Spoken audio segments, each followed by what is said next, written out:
Hi friends, welcome to my channel. என்னோடய channel முதல் தடவையாக பார்க்குறவங்க சப்ஸ்கிரைப் பண்ணி சப்போர்ட் பண்ணுங்கள். நான் இன்றைக்கி செய்கிறது சிக்கன் பிரியாணி. 1 கிலோ பாஸ்மதி அரிசி, 1.25 கிலோ கறி போட்டு செய்கிறேன். அதுக்கு 200 ml எண்ணெய் விட்டுக்கலாம். 1 கிலோ அரிசிக்கு 200 ml அளவு. ஒரு 10 துண்டு பட்டை, 2 ஸ்டாரு, 2 மராட்டி முக்கு, ஒரு 8 ஏலக்காய், 12 கிராம்பு போட்டுக்கலாம். 400 கிராம் வெங்காயம் மெல்லிசாக வெட்டி நல்லா உதுத்து போட்டு நல்லா வதக்கலாம். ஒரு போல் வதக்கணும் வெங்காயத்தை. இது பாருங்கள், லைட் ப்ரௌன் ஆகிருக்கு. இன்னும் கொஞ்சம் ப்ரௌன் ஆகணும்.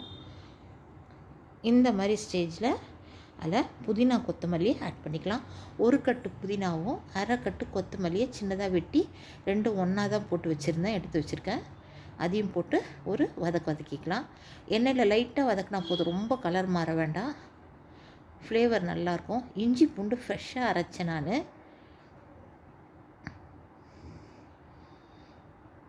75 கிராம் பூண்டு, 100 கிராம் இஞ்சி, அதில் 1 டேபிள் ஸ்பூன் நான் எடுத்து வச்சுட்டேன். ஃப்ரெஷ்ஷாக இஞ்சி பூண்டு அரைச்சி போடும்போது ரொம்ப நல்லாயிருக்கும் சாப்பாடு, ஃப்ளேவர் ரொம்ப நல்லாயிருக்கும். மிளகாய்த்தூள் ஒரு 2 டேபிள் ஸ்பூன், வெறும் மிளகாய்த்தூள் அதை போட்டிருக்கேன். அதையும் போட்டு எண்ணெயில் வதக்கும் போது நீங்கள் தண்ணி ஊற்றுனீங்கன்னா அந்த எண்ணெய் வந்து கலராக இருக்கும். 6லேருந்து 8 பச்சை மிளகா காரத்தை பொறுத்து. தக்காளி 400 கிராம் அதையும் வெட்டி போட்டுக்கலாம். நான் தக்காளி எப்போவுமே பிரியாணியில் ரொம்ப குழைய வதக்க மாட்டேன். தேவையான அளவு உப்பு, கறிக்கு இந்த வெங்காயம் தக்காளி எல்லாத்துக்கும் சேர்த்து கொஞ்சம் அதிகமாகவே போடலாம். பத்தலைன்னா அதுக்கப்புறம் தண்ணியில் போட்டுக்கலாம். கொஞ்ச நேரம் வதக்கிட்டு இப்போ அதில் கறியை சேர்த்துக்கிறேன். நல்லா அலசி வடிகட்டி எடுத்து வச்ச கறியை போட்டு வதக்கலாம். மிளகாத்தூள் அளவு மட்டும் ஒரு கிலோவுக்கு 10 கிராம் கணக்கு, 10லேருந்து 15 கிராம் கணக்கு. நம்ம அந்த அளவுக்கு அக்யூரேட்டாக போட முடியாது. நம்ம கலரும் போது பார்த்தா தெரியும். எனக்கு மிளகாத்தூள் கொஞ்சம் கம்மியாக இருக்குது, இன்னும் ஒரு 1/2 டேபிள் ஸ்பூன் போட்டுக்கிறேன். நம்ம அதை கலரும் போதே நமக்கு தெரியும் அந்த கலர். இப்போது 200 ml தயிர் ஆட் பண்ணிக்கிறேன். அதையும் போட்டு ஒரு கலர்லாம் கறியோடையே. இந்த மாதிரி நம்ம செய்யும்போது வதக்கும்போது கறியில் நல்லா உப்பு புளிப்பு காரெல்லாம் நல்லா பிடிக்கும். இப்போ அந்த மிக்சியே அலசி 1 டம்ளர் தண்ணி, 5 டம்ளர் அரிசி 7.5 டம்ளர் தண்ணி விடணும். அதில் 1 டம்ளரை நான் மிக்சி அலசி ஊற்றி கறியை வேக விடலாம். நம்ம அப்படியே விட்டோம்னா கறி அடி பிடிச்சிரும். அதனால தான் 1 டம்ளர் தண்ணி விட்டுருக்கேன். இப்போ கறியிலேருந்தும் தண்ணி வரும், தக்காளியிலேருந்து தயிர்லேருந்து எல்லாம் தண்ணி வந்து அந்த கறி பார்த்திங்கன்னா ஒரு நல்லா குக் ஆகிடும். ஒரு 60-70% கறி வந்து ஓரளவு குக் ஆகிடும். எல்லாம் சேர்ந்து நல்லா ஃப்ளேவராக இருக்கும். இப்போது மிச்சம் 6.5 டம்ளர் தண்ணியை நான் அதில் ஆட் பண்ணிக்கிறேன். ஆட் பண்ணிவிட்டு ஒரு கிளறிட்டு உப்பு பார்க்குறேன். எனக்கு உப்பு கம்மியாக இருக்குது. எப்போவுமே இந்த தண்ணியில் நம்ம டேஸ்ட் பார்க்கும்போது சும்மா இவ்வளோண்டு எடுத்து பார்க்காதீங்க, கொஞ்சம் ஸ்பூனில் எடுத்து கூட நீங்கள் அதை குடிச்சு பாருங்கள். அதில் வந்து தண்ணியில் வந்து உப்பு புளிப்பு காரம் எல்லாமே வந்து கொஞ்சம் தூக்கலாகவே இருக்கணும். அப்போ தான் வந்து ஒரு 1/4 பங்கு அதிகமாக இருக்கணும். அப்போ தான் வந்து சாப்பாடு வெந்து வரும்போது அதில் கரெக்டாக இருக்கும்.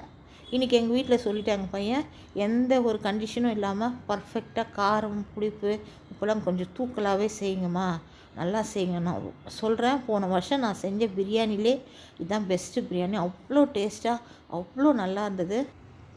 நான் நிறைய பிரியாணி ரெசிபீஸ் போட்டிருக்கேன். அப்போ ரொம்ப சப்ஸ்கிரைபர்ஸ் கம்மியாக இருந்தாங்க. இப்போ நிறைய நியூ சப்ஸ்கிரைபர்ஸ் வந்திருக்காங்க. இப்போ பழைய வீடியோக்களை போய் பார்க்க மாட்டாங்க தேடி. அதனால நான் திருப்பியும் பிரியாணி போடுறேன் கரெக்டான அளவுகளோட. இது மாதிரி செய்யும்போது பிகினர்ஸ் கூட பர்ஃபெக்டாக பிரியாணி செய்யலாம்.